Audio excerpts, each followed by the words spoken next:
오늘 말씀은 상당히 밝은 모습으로 시작을 하고 있지만 사실은 그 배경에는 어두운 것들이 깔려있는 모습입니다. 여전히 이단들이 기승을 부리고 있습니다. 단지 어제 오늘만의 문제는 아닐 것입니다. 초대교회 시절에도 그랬고 이후로도 계속되고 있습니다. 기독교 역사와 함께 이단은 계속 존재해 왔습니다. 이 성경이 기록될 당시에는 온 세상이 헬라 문화로 물들어 있었습니다. 헬라 철학의 바탕이 무엇인가 그러면 이원론이라 그럽니다. 이원론이라고 하는 것은 세상을 선과 악으로 둘로 딱 분리해 놓는 것을 말합니다. 그 두 가지 개념으로 모든 것을 생각해 버립니다. 그래서 영혼이라고 하는 것은 선하고 영원한 것이며 육체는 악하고 일시적이라 그렇게 바라보는 것이 이원론입니다. 그들은 그것을 근거로 해서 예수 그리스도의 복음을 해석했습니다. 그러니까 예수님이 영원하시고 선하신 분이라면 어떻게 악하고 일시적인 육체를 입고 오실 수가 있겠는가? 그래서 예수님의 동정녀 탄생을 믿지 않았고 또한 예수님의 부활에 대해서 의문을 제기합니다. 이걸 교회사에서는 영지주의라 그렇게 말을 합니다. 그래서 우리가 헬라주의나 영지주의는 사실은 그 밑바탕은 똑같습니다. 가현설이라고도 이야기하기도 합니다. 무슨 말씀인가 하면 예수님이 가짜로 나타났다고 하는 겁니다. 예수님이 가짜다 그런 얘기가 아닙니다. 가짜로 나타났다. 진짜 육신을 입고 온 게 아니고 그냥 육신의 가짜로 덧입혀져 있다. 그런 의미입니다. 그래서 가짜 몸이 어떻게 고통을 느끼며 죽을 수 있느냐? 아니 죽을 수 없는데 어떻게 다시 살아난다는 말을 할 수가 있겠는가? 바로 그 사상이요. 사실 우리 기독교 안에조차도 들어왔더랬습니다. 이 영지주의가 기독교 안에 들어왔는데 고린도 교회에 아주 심각하게 들어와 있습니다.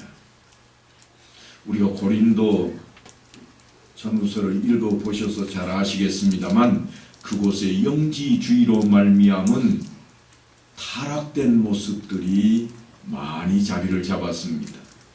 쉽게 설명하면 이렇습니다. 나는 예수를 믿고 구원을 얻었다. 그러니까 내 몸은 아무렇게 살아도 괜찮은 거야. 어차피 천국에 갈 건데 몸이 어떻게 되든 말든 무슨 상관이 있겠는가. 그래서 육체를 별로 중요하게 여기질 않았습니다. 그 생각 때문에 고린도 교회에는 더럽고 열등한 육체를 아무렇게나도 사용하는 방종이 나타나기 시작했습니다. 어떻게 그럴 수 있을까요? 사람들의 생각이 그렇게 만드는 겁니다. 우리식으로 생각을 하면 전혀 이해가 되지 않는 부분이지만 그 사람들 생각에는 그렇게 쉽게 접근이 된 겁니다. 우리식으로 한번 생각을 해보죠. 우리나라의 기독교가 전래될 때에 우리나라가 가지고 있던 백성들이 가지고 있던 사상이 뭐였는가 그러면 유교 사상입니다. 유교 사상이 지금도 우리 속에 많이 뿌리 잡혀 있습니다. 이 유교 사상이 뿌리를 내리고 있어서 조상 숭배와 도덕이라고 하는 것을 가장 중요시했습니다. 그래서 지금도 우리가 예수를 믿기는 믿지만 조상 숭배도 잘하고 착하게 살아야 된다. 이게 우리의 기본된 생각이 도덕관념에 대해서 아주 강하게 남아있거든요. 마찬가지로 그 사람들에게도 그랬습니다. 영지주의와 함께 그들은 그 사상에 완전히 늘러붙어 있는 그 사고, 다시 말하면 육체는 하등하다. 아무렇게 되어도 괜찮다고 하는 생각이 그들을 주름잡고 있었습니다. 뿐만이 아닙니다. 영지주의만 초대교회를 어지럽혔는가 하면 그렇지 아니하고요. 유대주의도 사실은 큰 몫을 차지했습니다. 유대주의는 뭔가 하면 그들에게 할례파를 주장하게 만드는 그러한 이론이라고 생각하시면 쉬울 겁니다. 유대주의는 복음의 주체이신 예수 그리스도를 율법으로 가두어 버렸습니다. 율법은 사실 유대교의 근간입니다. 율법을 잘 지키면 복을 받고 지키지 않으면 벌을 받게 된다고 하는 것이 율법주의의 뿌리입니다. 그러다 보니까 이 율법을 잘 지키기 위해서 수많은 조항들을 만들어서 규범으로 지키게 되었습니다. 그리고는 그 규범을 지키지 않으면 안 되니까 그 틀에 모든 생활이 간섭을 받게 되었다고 하는 것입니다. 사도 바울은 이와 같은 유대주의와 또한 영지주의 속에서 기독교의 본질인 복음을 지키려고 목숨까지 내버렸던 그러한 인물입니다. 사도 바울이 이런 말씀을 전합니다. 우리나 혹 하늘로부터 온 천사라도 우리가 너희에게 전한 복음 외에 다른 복음을 전하면 저주를 받을지어다. 아주 단호합니다. 복음을 수호하는 것은 이처럼 중요하다 할 것입니다. 사도 요한도 다르지 않습니다. 오늘 요한복음을 기록하고 있는 이 사도 요한도 세상이 돌아가는 것을 보니까 영지주의에 흠뻑 빠져 있습니다.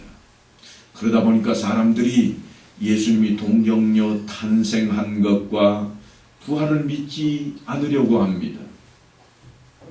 아니 믿지 못하고 해야 옳을지도 모르겠습니다.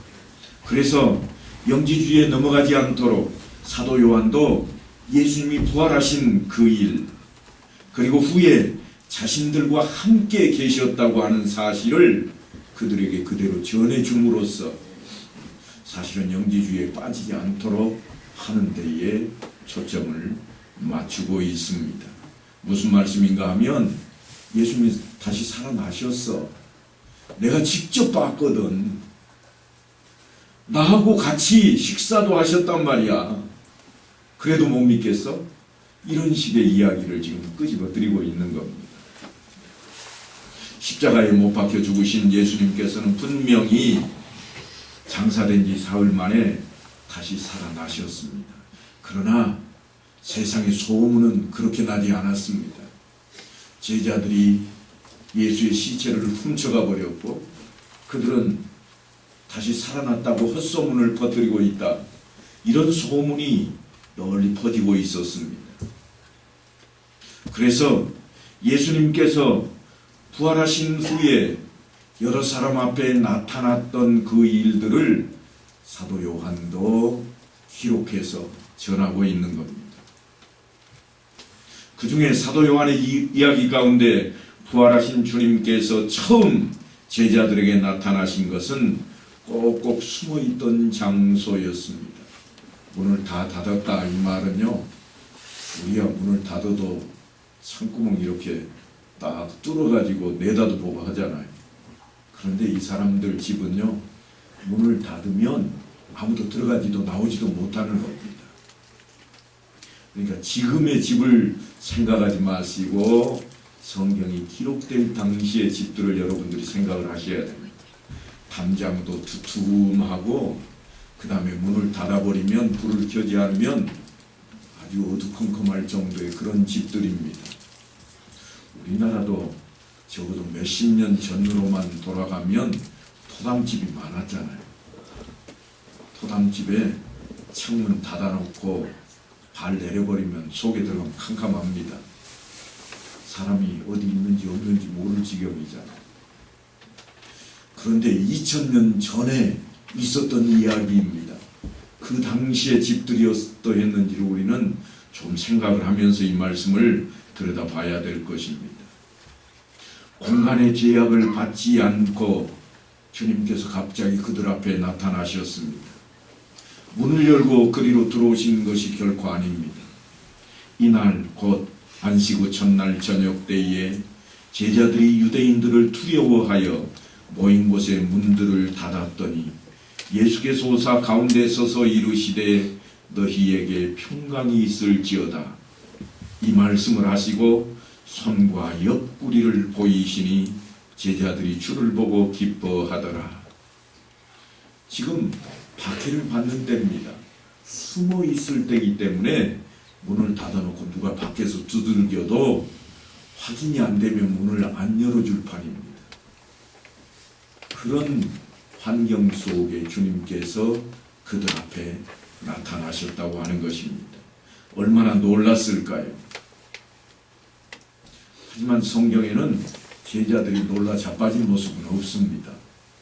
왜냐하면 아마도 주님께서 다시 살아났다고 하는 제자들의 이야기를 그들은 들었고 주님을 기다리고 있는 그런 형편이었을 겁니다. 두 번째로 며칠 후에 다시 나타나십니다. 왜인가 하면 첫째 날 주님이 나타나셨을 때에 주님을 보지 못한 제자가 있습니다.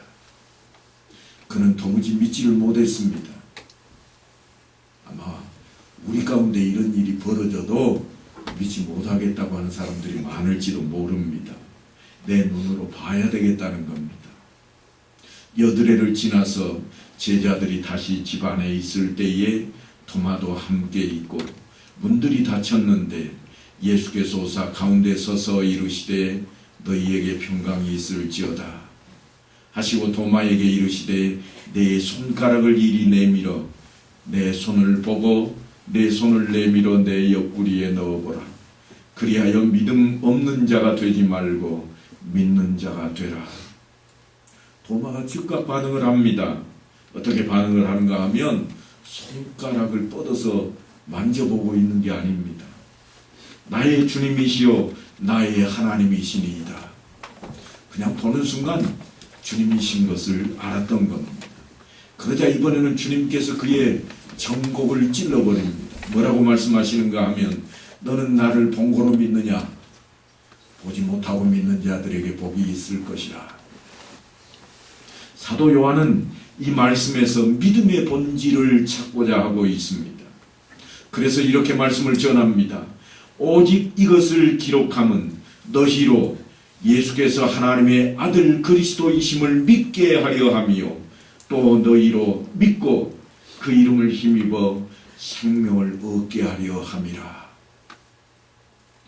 지금 사도 요한의 관심은 예수 그리스도를 믿을 수 있도록 전달하고 싶습니다. 그래서 사람들에게 예수님이 누구이신지 또한 어떤 분이신지를 가르치는 데 관심이 있습니다. 그래서 그분이 다름 아닌 메시아요. 그렇게도 이스라엘 백성들이 기다리고 기다리시던 메시아, 학수고대하는 분이라 그 이야기를 하고 있습니다. 그래서 그분을 믿는 것이 참 생명을 얻는 것인 것을 강조합니다. 제가 요한복음을 시작할 때 요한복음은 신학이라 그렇게 설명을 했던 적이 있습니다. 그러니까 사도 요한이 예수님의 행적을 통해서 그분이 하나님의 아들인 것을 해석해 놓고 있는 겁니다. 부활하신 예수님의 모습을 통해서 그 부분을 또 한 번 강조합니다. 이것은 예수께서 죽은 자 가운데서 살아나신 후에 세 번째로 제자들에게 나타나신 것이라. 그러니까 부활하신 후에 계속해서 나타나고 계시다. 지금 무슨 말을 하고 싶은 건가요? 예수님은 부활하셨어. 사도 요한은 지금 그 이야기를 하고 싶은 겁니다. 예수님께서 부활하셔서 단 3차례만 나타나셨는가? 사실은 그렇지 않습니다. 요한이 언급하고자 하는 이야기 가운데 3번째 이야기입니다. 드라마 혹은 소설에나 등장할 법한 그러한 내용입니다. 어슴푸레하게 날이 밝아옵니다. 그리고 바닷가에 한 사람이 서 있습니다. 멀리서 고기잡이 배 한 척이 들어옵니다. 배 위에는 지친 선원들의 모습이 보입니다. 밤새도록 고기를 잡았는데 한 마리도 잡지 못하고 텅 빈 배를 몰고 들어오고 있습니다. 성경은 그들을 이렇게 소개합니다. 시몬 베드로와 디두모라 하는 도마와 갈릴리 가나 사람 나다나엘과 세베대의 아들들과 또 다른 제자 둘이 함께 있더니, 그러니까 제자 12명 가운데 한 명은 죽었고 11명이 남았는데 그 중에 7명이 지금 이 배에 타고 있습니다.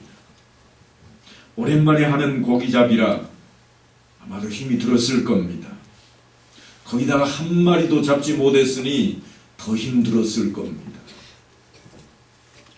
허둥대는 모습도 이어집니다. 날이 새어갈 때에 예수께서 바닷가에 서셨으나 제자들이 예수신 줄 알지 못하는지라.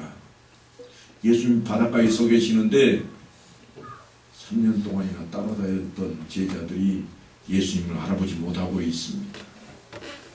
그런데 제자들이 왜 갑자기 이곳에 있을까요? 갈릴리에 왜 있을까요? 제자들이. 예수님께서 제자들과 함께 마지막 만찬을 나누시고 감람산으로 가시면서 하신 말씀이 있습니다. 뭐라고 하셨는가 하면 너희가 다 나를 버리리라. 이는 기록된 바 내가 목자를 치리니 양들이 흩어지리라 하였음이니라. 그러나 내가 살아난 후에 너희보다 먼저 갈릴리로 가리라. 이 말씀을 기억했다면 그들은 갈릴리에 도착해서 누굴 찾아야 될까요? 예수님 찾아야 돼요. 그런데 지금 뭐하고 있어요? 고기 잡고 있는 거예요. 고기나 잡으러 가련다. 베드로의 한마디에 제자들이 우르르 따라 나섰습니다. 나도. 그래서 7명씩이나 한 배에 타고 나가서 고기를 잡으려고 하다가 한 마리도 잡지 못하고 돌아오고 있습니다. 그들이 갈릴리로 간 목적은 틀림없이 주님께서 갈릴리로 가시겠다고 해서 갔을 겁니다. 갔는데 그들은 주님을 찾고 있지를 않습니다. 주님을 찾으러 갔다면 주님을 찾아야 할 것인데 고기나 잡으러 갔습니다. 나는 물고기 잡으러 가노라. 베드로의 이 한마디에 모두가 베드로가 탄 배에 올라타 버렸습니다. 주님의 말씀처럼 그들은 흩어진 양무리가 되어버린 겁니다. 만군의 여호와가 말하노라. 가라 깨어서 내 목자 내 짝된 자를 치라. 목자를 치면 양이 흩어지려니와 작은 자들 위에는 내가 내 손을 들이우리라. 스가랴 선지자의 예언의 말씀을 그대로 이루고 있습니다. 배가 선착장 가까이 들어옵니다. 주님께서 먼저 그들에게 말을 건넵니다. 얘들아, 너희에게 고기가 있느냐? 근데 제자들이 눈치도 없어요. 이 다 큰 사람들한테 누가 거기다 대놓고 야 얘들아 그러겠어요. 성경에는 틀림없이 아이를 부르는 용어, 옛날에 제가 한번 알려드리지 않았었는가요? 다 한번 따라서 해봅시다. 파이디온. 이게 뭐라고 그랬죠? 어린아이를 파이디온이라 그래요. 한번 들어서는 자주 잊어버리죠. 다음번에는 안 잊으면 좋을 것 같아요. 파이디온이라는 책도 있습니다. 어린아이에 대한 겁니다. 파이디온이라는 단체도 있습니다. 어린이 교육단체입니다. 우리나라에 많이 있어요. 한글로 파이디온이라 그렇게 써져 있습니다. 이 단어를 써서 부르고 있습니다. 파이디온, 얘들아, 지금 그렇게 부르고 있는데 아무도 주님이신 줄을 눈치를 못 챘습니다. 그리고는 주님께서 그물을 배 오른편에 던져라. 그러면 잡으리라. 여러분 한번 생각을 해보세요. 배가 선착장 가까이 들어왔습니다. 그런데 그물을 오른편에다 내리라는 거예요. 고기잡이는 어디에서 나요? 선착장에서 고기잡이 잘 안 하잖아요. 낚시하는 장소가 따로 있습니다. 그런데 희한하게도 성경을 보니까 이에 던졌더니 고기가 많아 그물을 들 수 없더라. 그제야 사도 요한이 주님이신 줄 알아챘습니다. 그래서 베드로한테 살짝 귀띔을 합니다. 주님이시다. 그 말을 듣고 시몬 베드로가 벗고 있다가 주님이라 하는 말을 듣고 겉옷을 두른 후에 바다로 뛰어내리더라. 그러니까 아직 배가 선착장에 완전히 들어오지는 않은 거예요. 그물을 내릴 정도로 조금 떨어져 있는 거죠. 그들은 부활하신 주님과 그렇게 상봉을 합니다. 부활은 기적입니다. 그런데 너무 일상적인 이야기로 등장을 했습니다. 육지에 올라보니 숯불이 있는데 그 위에 생선이 놓였고 떡도 있더라. 우리식으로 말하면 밥상이 차려진 겁니다.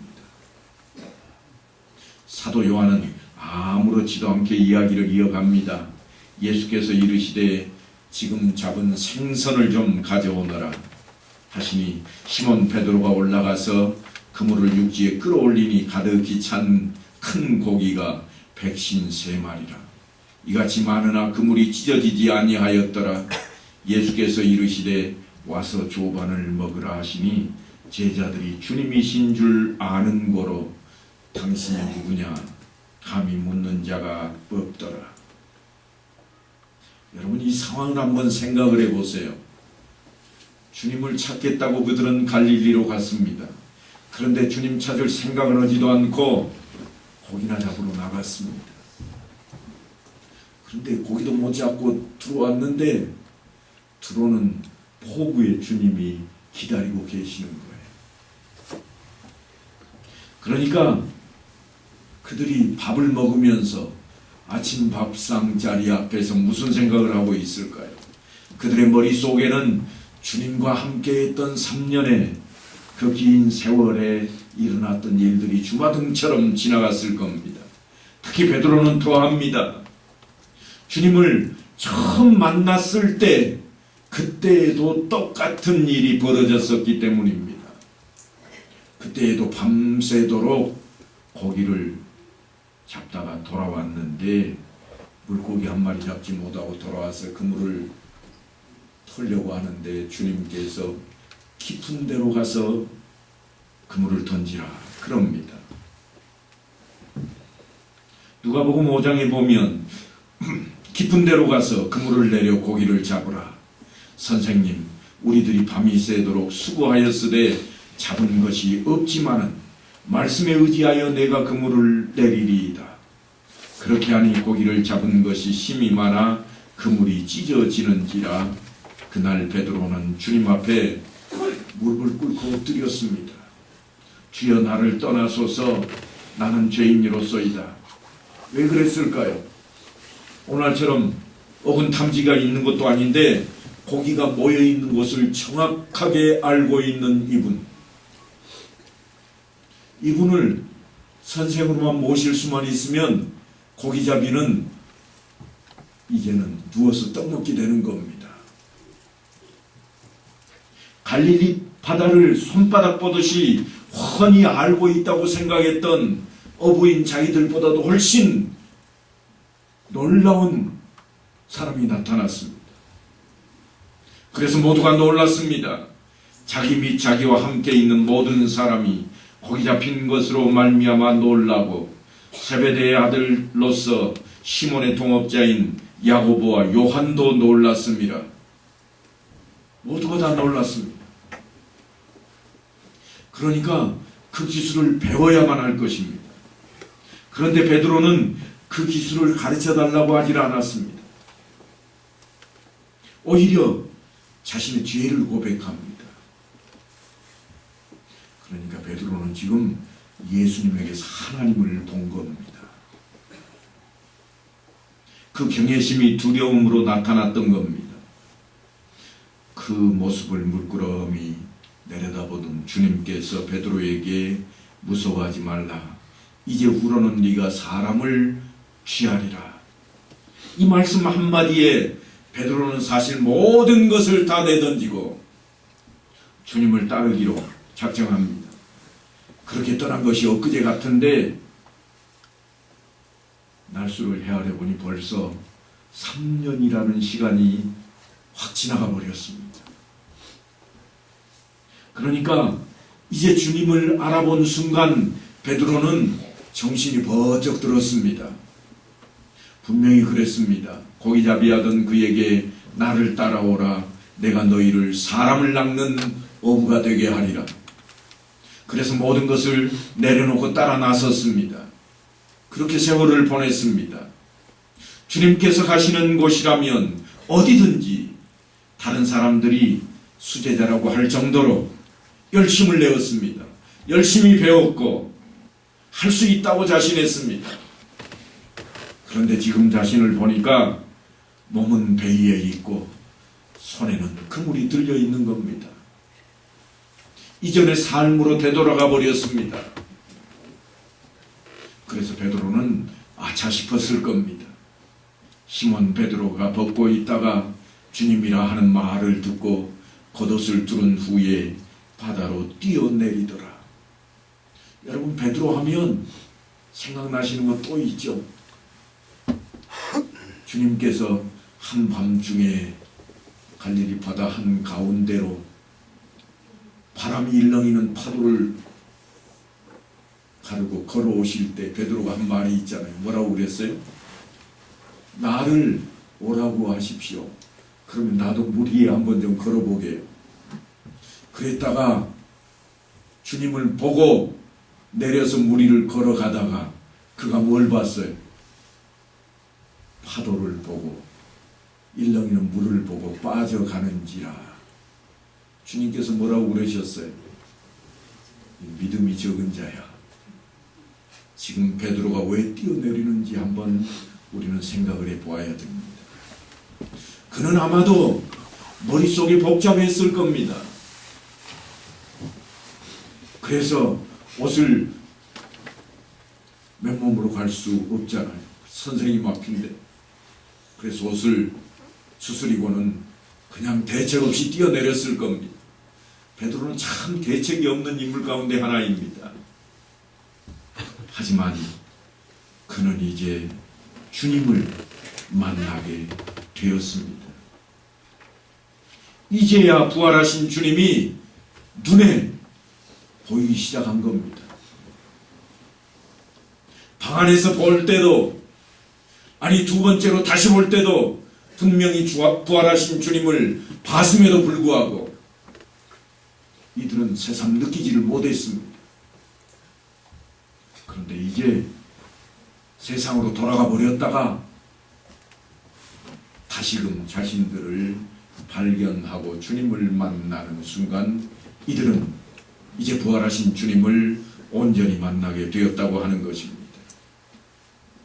아니, 부활에 대한 이해가 없었던 그들이 분명히 부활하신 주님을 만났음에도 그들의 삶 속에 와닿지 않았던 그들에게 이제 부활의 주님이 온전하게 다가오게 된 것입니다.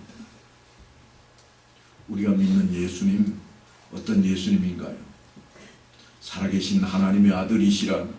하지만 여전히 우리에게도 이 사람들처럼 말씀은 듣고 있고, 그래 그렇게 믿자 다짐하고 믿는다고 신도하고 있지만 여전히 우리 삶 속에는 와닿지 못하고 있습니다.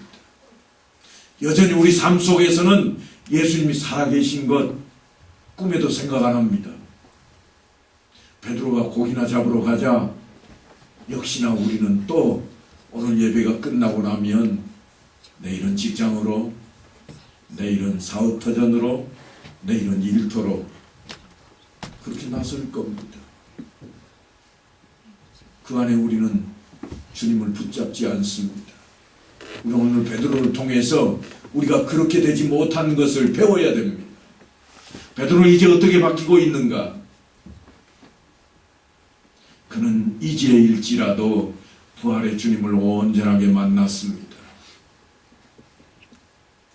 그들은 주님 앞으로 달려갔고 주님께서 차려놓은 아침 밥상을 받습니다. 예수께서 가셔서 떡을 가져다가 그들에게 주시고 생선도 그와 같이 하시니라. 여러분, 베드로가 이 사건을 통해서 주님으로부터 무엇을 받는가 하면 사명을 고집받습니다. 이제 다음 시간에 한번 살펴보고자 하는 내용인데요. 무슨 말씀인가 하면 주님께서 드디어 이렇게 질문합니다. 네가 나를 사랑하느냐? 우리하고 똑같아요. 일상생활에 우리도 살다가 무관심한 것 같으면 한 번씩 던지잖아요. 여보, 나 사랑하기는 해? 진짜로? 주님께서 그 똑같은 방식으로 베드로에게 지금 한마디를 던지게 된다고 하는 것입니다. 네가 여전히 내 안에 있느냐? 그 뜻입니다. 네가 여전히 내 안에 있다면 내 양을 치거라. 사명의 고지입니다. 맡겨진 사명이 무엇인가 하면 주님의 양을 먹이는 겁니다. 그것이 다름 아닌 내가 너희에게 분부한 모든 것을 가르쳐 지키게 하라. 그렇다면 그 일을 누가 할 것인가 하면 나를 믿는 자는 내가 하는 일을 그도 할 것이요 또한 그보다 큰 일도 하리니. 그러니까 믿는 자입니다. 나를 믿는 자는 그 일을 할 것이라. 바로 제자들입니다. 그리고 어떻게 그 일을 할 수 있는가 하면 너희가 내 안에 거하고 내 말이 너희 안에 거하면 무엇이든지 원하는 대로 구하라. 그리하면 이루리라. 너희가 열매를 많이 맺으면 내 아버지께서 영광을 받으실 것이요 너희는 내 제자가 되리라. 우리는 여기에 있는 단어 가운데 한글로 번역된 무엇이든지 원하는 대로 구하라. 그래서 구하는 것만 생각합니다. 실제로 이 구하라 이 말은요, 행동하라 하는 단어입니다. 움직이라, 찾으라 그런 뜻입니다. 우리말로 번역할 때는 구하라 그래 놓았습니다만 어떤 성경에는 찾으라 그렇게도 해 놓았습니다. 무슨 일을 할 것인지 행동으로 옮기라는 그러한 말씀입니다. 그러면 이루리라.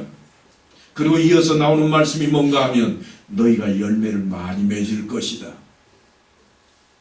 그 일을 행하게 될 것이다. 어떻게 하는가 하면 내 안에 거하면 그렇게 된다는 겁니다. 그런데 주님께서 늘 주장하신 게 있습니다. 내 안에 거하는 방식이 무엇인가 하면 다시 사랑 이야기입니다. 아버지께서 나를 사랑하신 것 같이 나도 너희를 사랑하였으니 나의 사랑 안에 거하라. 이게 사도 요한이 우리에게 해석을 하면서 가르쳐주고 있는 내용입니다. 주님께서 하나님 사랑 안에 거한 것처럼 우리도 주님의 사랑 안에 거해야 된다. 그러면 그 일을 할 수 있을 것이라. 그러면 주님의 양을 먹일 수 있다고 하는 것입니다. 그 사랑이면 주님께서 십자가에 못 박혀 죽으면서 하셨던 말씀처럼 다 이루었다. 이미 끝나버린 완료형으로 말씀하신 것처럼 우리도 이룰 수 있게 된다고 하는 것입니다. 여러분 한번 곰곰이 생각을 해보아야 합니다. 우리 자신을 곰곰이 들여다 봐야 됩니다. 우리는 베드로가 고기나 잡으러 가련다. 일상적인 그 삶 속에 끼어든 것을 다시금 좀 들여다 봐야 됩니다. 우리의 생활과 다르지 않습니다. 그러나 베드로는 주님을 다시 만나고 바뀌고 변화되었습니다.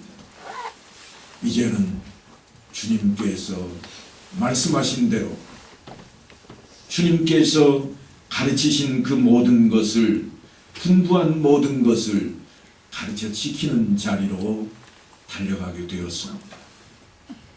사랑하는 성도 여러분, 우리의 신앙은 바로 그 일을 해내는 것입니다. 이 시간 그 사랑을 고백하는 모든 성도들이 다 되시기를 간절히 축원합니다.